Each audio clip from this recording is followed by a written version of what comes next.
Praise Lord, जय मसीह की। मेरे प्यारे भाई बहनों, आपका बहुत बहुत स्वागत है मेरे चैनल में। Jesus is my saviour. प्रभु यीशु हमारा छुड़ाने वाला उद्धारक पिता है मेरे प्रियो। आइए आज सब हम उस हमारे पिता से जो स्वर्ग में रहता है उससे प्रार्थना करते हैं। हे मेरे स्वर्गीय पिता, हम आपको आज के दिन के लिए धन्यवाद देते हैं। फादर, हम आपको धन्यवाद देते हैं, हम आपकी स्तुति करते हैं, हम आपका नाम हमारे दिल में ऊंचा करते हैं मेरे प्रभु। हमारे मुख से हमारे जीवन में आपका नाम ऊंचा करते हैं मेरे परमेश्वर, क्योंकि सारे जहाँ से ऊंचा और जगत से प्यारा आपका नाम है मेरे प्रभु। आपके नाम में उद्धार है, आपके नाम में चंगाई है मेरे प्रभु, आपके नाम में रिहाई है, आपके नाम में हर पापों से शापों से छुटकारा है। ऐसा हमारा बचाने वाला परमेश्वर है मेरे प्रियो, क्योंकि हमारे परमेश्वर से दूसरा कोई महान इस दुनिया में परमेश्वर कहीं भी नहीं है। एकमात्र हमारा सच्चा परमेश्वर हमारा स्वर्गीय पिता है। उस प्रभु यीशु मसीह के नाम से हम प्रार्थना करते हैं। हम सबको परमेश्वर बहुत बहुत आशीषित करे, हमारा उद्धार तारण हो, हमारे जीवन में परमेश्वर की भरपूर की आशीष आए और परमेश्वर सदा हमारे निकट रहे। प्रार्थना प्रभु यीशु मसीह के नाम से मांगते हैं, आमीन। मेरे प्रियो, हमारा परमेश्वर बहुत सच्चा है परमेश्वर है। वो हमारे आंसू नहीं देख सकता है। जब हम किसी मुसीबत में होते हैं तो हमारे पिता को बहुत तकलीफ़ होती है। हमें भी अपने बच्चों को देखकर तकलीफ़ होती है, तकलीफ़ में देखकर। तो भी हम लोग जगत पिता है, हम सर्वगुण संपन्न नहीं है, हम ना नीतिमान है, हम में बहुत सारी खामियां है, पाप है, बुराई है। तो भी हम अपने बच्चों के लिए इतना चिंतित होते हैं, तो हमारा जो स्वर्गीय पिता है वो तो हमसे कितना भला है मेरे प्रियो। तो सोचो वो हमारे लिए क्या कुछ अच्छा नहीं करेगा, क्योंकि परमेश्वर को ज़रा भी पसंद नहीं उसके बच्चे किसी मुसीबत में पड़े या रोए या शैतान उनके बच्चों को हाथ लगाए। लेकिन मेरे प्रियो, हम पाप द्वारा शैतान को हमारे जीवन में खुद ही इनवाइट करते हैं। पाप द्वारा शैतान को हम हमारे जीवन में बुलाते हैं और फिर शैतान हमारे जीवन की सारी खुशी आनंद हमसे छीन लेता है और हमें निराशा देता है मेरे प्रियो। हमें डिप्रेशन, स्ट्रेस, तनाव जैसी बीमारियां देता है शैतान, क्योंकि शैतान हर पाप का बाप है और वो हमसे पाप करा सकता है बस। लेकिन जब हम प्रभु यीशु मसीह में जीवन जीते हैं मेरे प्रियो, तब हम सारी पुरानी बातें भूलकर नए जीवन से अपनी स्टार्ट करते हैं, क्योंकि हमारा परमेश्वर सच्चा है, नया है, पवित्र है और उसने हमारे लिए अपने प्राण को क्रूस पर कुर्बान कर दिया है मेरे प्रियो। उसने हमारे पापों के लिए, हमारे गुनाहों के लिए, हमारे उद्धार के लिए कीमत चुकाई है मेरे प्रियो, ताकि हमें खुशी मिल सके, हमें शांति मिल सके जीवन में, हम अच्छे से खुशी खुशी हमारी ज़िंदगी जिए। इसलिए परमेश्वर ने हमारे सारे अच्छी चीज़ों की कीमत चुकाई है। इसके लिए मेरे प्रियो, जितने भी अच्छी चीज़ें हैं जो परमेश्वर की तरफ से है वो हम अपने लाइफ में स्वीकार करनी चाहिए। हम परमेश्वर का एक वचन देखते हैं जिस पर परमेश्वर कहता है, उस वचन द्वारा परमेश्वर हमसे कहता है मेरे प्रियो कि जो बीज आंसू के साथ बोते हैं वो फसल जय जयकार के साथ काटेंगे। मेरे मतलब, इस वचन का मतलब क्या है मेरे प्रियो? बीज बोना यानी कि कौन सा बीज बोना? जब हम लोग खेती में बीज बोते हैं तो किसान को बहुत सारे परिश्रम करने पड़ते हैं उस बीज बोने के लिए।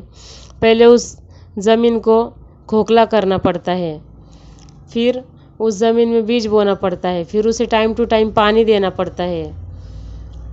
ऐसे बहुत सारे मेहनत करनी पड़ती है और किसान को 6 से 8 महीने तक राह देखनी पड़ती है मेरे प्रियो, तब जाके वो फसल आनंद के साथ काट पाता है। लेकिन ये तो हो गई हमारे खेती की फसल। लेकिन परमेश्वर हमें यहाँ पर इस उदाहरण द्वारा जीवन की फसल के बारे में कहता है मेरे प्रियो।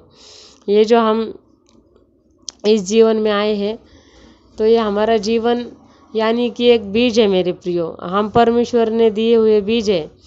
तो परमेश्वर ने तो हमें अच्छे बीजों में ही बनाया, लेकिन ये हमारे ऊपर है कि हम अच्छे बीज बनकर लाख गुना फल लाए या फिर हम बुरे बीज बनकर जगह पे ही नष्ट हो जाए मेरे प्रियो। क्योंकि परमेश्वर ने क्या कहा है कि जो आंसुओं के साथ बीज बोते हैं, यानी कि जब हमारे जीवन में हम उद्धार पाते हैं, जब हम परमेश्वर को जानते हैं मेरे प्रियो, तब आप देखिए नए नए आपके जीवन में बहुत सारी मुसीबतें आएगी। तब आपको बार बार लगेगा कि मेरा मसीह से पहले का जीवन बहुत अच्छा था, उसमें मैं भले पाप करता था लेकिन मेरे जीवन में कोई दुख नहीं था, कुछ परेशानी नहीं थी। लेकिन जब से मैं प्रभु में आया हूँ मेरे जीवन में दुख ही दुख है। ये सब परमेश्वर के गौरव के लिए होता है मेरे प्रियो। वो समय हमारे परीक्षा का समय होता है। उस समय जब हम उस स्थिति में से निकल जाते हैं ना मेरे प्रियो, उसके बाद हमारी बहुत सारी पीड़ाएं अपने आप चली जाती है। उसके बाद हमारे जीवन में दुख आते भी है तो हमें उस दुख का कुछ भी फर्क नहीं पड़ता, इतना हम परमेश्वर में आनंदित होते मेरे प्रियो।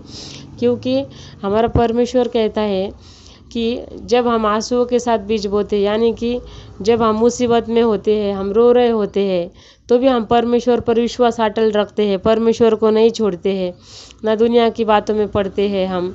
और हम परमेश्वर पर विश्वास रखकर परमेश्वर की आस लगाए रहते हैं, उसकी निरंतर हम प्रतीक्षा करते रहते हैं मेरे प्रियो। तब हम निश्चित ही आनंद के साथ उसका फसल काटेंगे, क्योंकि तब परमेश्वर हमारे आंसू को देखता है और फिर परमेश्वर हमें हमारे बड़ा प्रतिफल देता है मेरे प्रियो, जो हमने सोचा भी नहीं था उस चीज़ के बदले में। और वो अनंत काल के लिए होता है वो प्रतिफल। एक प्रतिफल तो है ही हमारे पास, जो स्वर्ग में हमें परमेश्वर के पास लेकर जाएगा, जिसमें हम अनंत काल तक परमेश्वर के साथ रहेंगे। उससे बड़ा कोई प्रतिफल नहीं मेरे प्रियो। लेकिन परमेश्वर आपको स्वर्ग में प्रतिफल तो देता ही है, लेकिन पृथ्वी पर भी वो आपको दुखी निराश अनाथ नहीं छोड़ता है मेरे प्रियो। परमेश्वर आपको पृथ्वी पर भी बहुत सारे सुख सुविधाओं से, धन से, संपत्ति से, अच्छे आरोग्य से, अच्छी तबीयत से और अच्छी सेहत से, अच्छे काम धंधे से, अच्छे रिश्तेदारों से, अच्छे सब लाइफस्टाइल से आपको परमेश्वर भरपूर करता है, उस आपको आशीष देता है मेरे प्रियो। आपके जीवन में कुछ भी घटी नहीं होती उस वक्त। तो ऐसा मत सोचिए कि हम परमेश्वर के राज्य में बोएंगे तो सिर्फ स्वर्ग में हमारा घर है, यहाँ पर क्या, परमेश्वर यहाँ भी आपके लिए महल बनाएगा।